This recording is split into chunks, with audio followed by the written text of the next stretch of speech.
আজ চলে এসেছি পদ্মের টিউবার তুলব, সেটাই দেখাতে। এতদিন ছিল শীতকাল, শীতে পদ্ম ছিল শীত ঘুমে।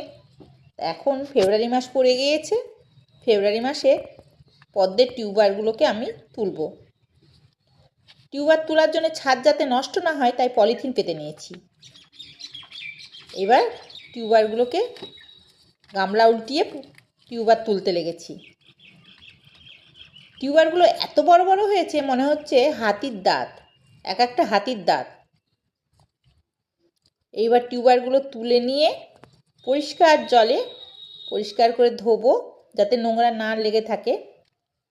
ধুয়ে নিয়ে একটা গামলার মধ্যে পরিষ্কার জল দিয়ে আবার ভাসিয়ে রাখবো, যতদিন না নতুন করে শিকড় আসে আর পাতা না বার হয়, ততদিন ভাসানোই থাকবে। তারপর আবার নতুন করে টিউবার প্রতিস্থাপন করতে হবে। যখন প্রতিস্থাপন করব আবার আপনাদের আমি ভিডিও করে দেখাবো।